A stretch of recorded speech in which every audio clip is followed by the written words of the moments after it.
کہ ان سب چیزوں نے تباہ و برباد ہونا ہی تھا، یہ اس کے ایریے میں ٹارگٹ میں آ جاتی تھیں فلاں فلاں۔ تو اللہ سبحانہ تعالیٰ بتا رہے ہیں کہ وہ اللہ سبحانہ تعالیٰ کی ذات ایسی ذات ہے کہ وہ جو چاہتا ہے طاقت استعمال کرتا ہے، جہاں چاہتا ہے استعمال کرتا ہے، اور جہاں چاہتا ہے اس طاقت کو روک دیتا ہے، اور پھر اس کے بعد اتنی باریکی سے اور لطافت سے کام لیتا ہے، لطیف انداز سے، یعنی بہت ہلکے اور باریک انداز سے کام لیتا ہے۔ یہ اللہ سبحانہ تعالیٰ نا دراصل ہمیں سکھا رہے ہیں اور ہمیں سمجھا رہے ہیں کہ دیکھو تم کوئی چیز نہیں ہو، تم سے ابھی نرمی سے کام لیا ہے، لیکن اللہ سبحانہ تعالیٰ کے ہاتھ میں بڑی بڑی فوجیں ہیں، بڑی بڑی قوتیں ہیں، کچھ اس سے ہی سیکھ لو۔ فَبِأَيِّ آلَاءِ رَبِّكُمَا تُكَذِّبَانِ، تمہاری حیثیت ان موتیوں سے، ان مرجان سے زیادہ نہیں ہے۔ اگر اللہ سبحانہ تعالیٰ چاہتے تو وہ کبھی نہ اس جگہ پر رکتے۔ اسی طرح تم بھی ابھی تک بچے ہوئے ہو، لیکن تم اس کی قوت کے تحت ہو۔ فَبِأَيِّ آلَاءِ رَبِّكُمَا تُكَذِّبَانِ، پھر اس کے بعد دوسری طرف اس کا معجزات ایک اور منظر کھینچا گیا ہے، اور وہ یہ ہے، فرمایا گیا آیت نمبر 24 میں وَلَهُ الْجَوَارِ الْمُنشَآتُ فِي الْبَحْرِ كَالْأَعْلَامِ، فرمایا کہ اور اسی کے لیے ہیں جہاز اونچے اٹھے ہوئے سمندر میں، اونچے پہاڑوں کی طرح، گویا وہ اکیلے اسی کی ملکیت میں ہیں۔ وہ کشتیاں جو چلتی رہتی ہیں اور بہت اونچی کھڑی ہوئی ہیں، جیسے وہ ملٹیپل فلورز کے وہ ویزلز نہیں ہوتے، جیسے کروز شپس ہوتی ہیں، اور آج کل تو سمندر میں ایئر کرافٹ کیریئر ہوتے ہیں پورے کہ پورا ایئرپورٹ چل رہا ہوتا ہے ان پر۔ یہاں پر لفظ استعمال ہوا منشآت، منشآت کہتے ہیں اصل میں بہت اونچی چیز کو، بہت اونچی اٹھی ہوئی چیز کو، فی البحری سمندر میں، وہ چیز سمندر میں چل رہی ہوتی ہے، کالعالم کہ دور سے اگر کوئی انہیں دیکھے نا تو وہ یہ سمجھے کہ پہاڑ ہیں، لیکن اصل میں نہ وہاں کوئی زمین ہے نہ ہی کوئی آئی لینڈ ہے، لیکن جب اس کے قریب جاؤ تو پتہ لگے گا کہ یہ کشتی ہے، اتنے بڑے بڑے شپس ہیں۔ تو گویا اب یہاں پر اس آیت میں کیا منظر کھینچا گیا ہے، اب آپ غور کریں کہ پہلے ذکر ہوا ایک اتنی چھوٹی سی چیز کا، لؤلؤ اور مرجان کا، وہ جو اتنی چھوٹی چھوٹی سی چیزیں ہیں وہ کہاں ہیں، نیچے ڈوبی ہوئی ہیں،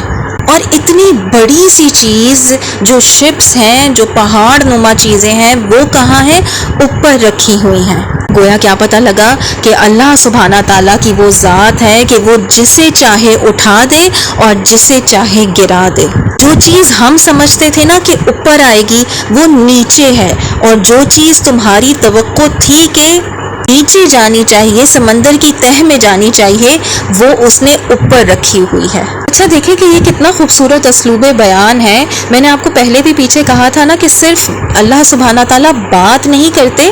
بات کرنے کا طریقہ بھی ہوتا ہے، اسی لیے دیکھیں کتنی خوبصورتی سے یہاں پر کہا گیا وَلَهُ الْجَوَارِ کا لفظ استعمال ہوا، یعنی بہت ہی خوبصورت، صرف اور صرف اسی کے لیے ہے وہ جوار، وہ جہاز، وہ کشتی۔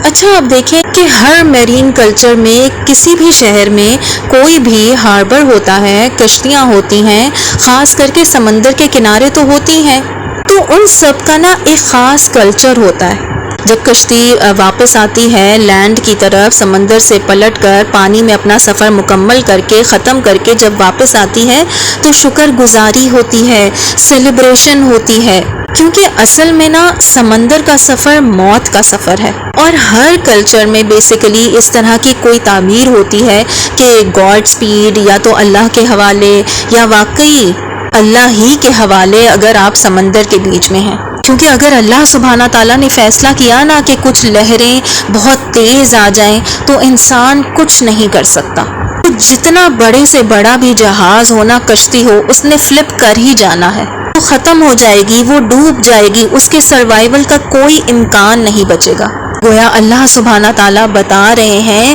کہ جب تم وہاں بیچ میں پہنچتے ہو نا سمندر کے، تو اس وقت وہ تمہاری کشتی تھوڑی ہوتی ہے، وہ تو تمہیں بھی پتا ہے کہ اس وقت وہ میری ہوتی ہے۔ وَلَهُ الْجَوَارِ الْمُنشَآتُ، وہ صرف اور صرف اللہ سبحانہ تعالیٰ کی ہے۔ اس وقت جب وہ کشتی بحر پر، سمندر پر اونچی ہوتی ہے، کھڑی ہوتی ہے، اٹھتی ہے، فِي الْبَحْرِ كَالْأَعْلَامِ، تو تم سمجھتے ہو کہ کیا اعلیٰ کشتی بنائی ہے میں نے، کیا کنسٹرکشن کی ہے انسان نے، کیا عظیم اور عالیشان انجینئرنگ کی ہے، لیکن اسی وقت تم اپنی لا قوت کا اعتراف کر لیتے ہو کہ میرے پاس تو اس کو سنبھالنے کا، اس کو چلانے کا، اس کو کنٹرول کرنے کی کوئی قوت، کوئی صلاحیت ہے ہی نہیں پانی کے آگے، اللہ کی قوت کے آگے۔ اسی لیے آپ دیکھیں کہ قرآن مجید میں بار بار کشتی کے منظر کے بارے میں کہا گیا ہے کہ وہی لوگ جو بڑے اکڑ کر خدا کا انکار کرتے ہیں،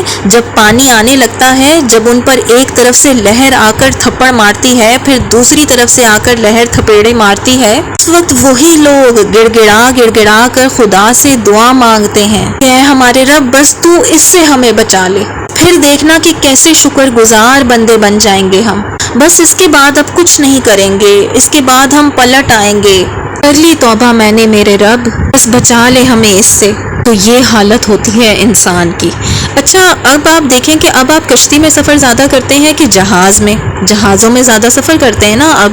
اور آج کل جہاز میں کیا ہوتا ہے کہ بیٹھتے ہی ہر ایک کے آگے آگے اسکرین لگی ہوتی ہے، اور اس اسکرین پر بہت ساری فلمیں آ رہی ہوتی ہیں۔ آپ نے بس 2 سیکنڈ کے لیے ادھر ادھر دیکھا کہ کوئی آپ کو نوٹ کر رہا ہے کہ آپ کون سی موویز دیکھ رہے ہیں، کیا کر رہے ہیں، اور اس کے بعد آپ نے اپنے ہیڈ فون چڑھا لیے، سیٹ بیلٹس لگا لی، اللہ اللہ خیر صلاح، بس اب ٹربولنس ہونے والی ہے، تھوڑے تھوڑے سے جب جھٹکے لگ رہے ہیں تو وہاں تک تو ٹھیک لگتا ہے۔ اس کے بعد اگر زیادہ شروع ہو گیا تو پھر کیا ہوتا ہے، اوپر سے جب آکسیجن ماسک گرتا ہے تو لگتا ہے کہ ملک الموت آ گیا ہے، ایسا لگتا ہے کہ ملک الموت کا کپ گر گیا ہے، اور اس کو پہننے کی دیر ہے۔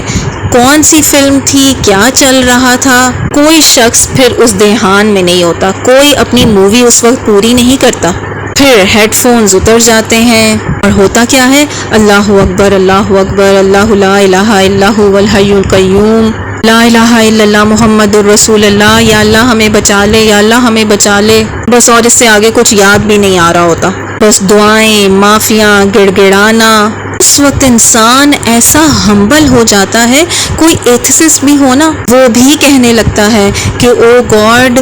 گاڈ ہیلپ اس، یہاں تک حالت پہنچ جاتی ہے۔ اور پھر جیسے ہی اللہ سبحانہ تعالیٰ اس جہاز کو سٹیبل کر دیتے ہیں، آکسیجن ماسک اتر جاتے ہیں، اس کے بعد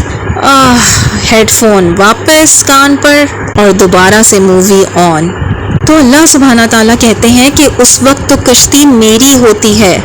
میں بس دیکھنا چاہتا ہوں کہ تم وعدہ کرتے ہو کہ شکر گزار بن جاؤں گا، کیسا وعدہ ہے یہ کہ بس وہ تمہیں اسی وقت یاد آتا ہے جب موت تمہارے قریب ہوتی ہے، ورنہ تمہیں خدا کا کوئی خیال نہیں آتا۔ جیسے ہی وہ دھمکی ختم، خدا کا وجود ختم تمہارے لیے، اس کی طاقت ختم تمہارے لیے۔ فَبِأَيِّ آلَاءِ رَبِّكُمَا تُكَذِّبَانِ، ٹھیک ہے کشتی میں نہیں ڈوبے، جہاز سے نہیں کریش ہوئے، کوئی اور ایسی ایمرجنسی تمہارے ساتھ نہیں ہوئی، پانی میں نہیں مرے، لیکن ایک بات یاد رکھو، جتنے بھی سیف ہو، جتنے بھی آرام سے زمین پر رہ رہے ہو، کل من علیہا فان، ان سب چیزوں نے ایک دن فنا ہونا ہی ہے۔ انشاءاللہ تعالیٰ کل من علیہا فان آیت نمبر 26 کے حوالے سے بات اگلے نشست میں کریں گے۔ ربنا لا تزغ قلوبنا بعد اذ ہدیتنا وہب لنا من لدنک رحمۃ انک انت الوہاب،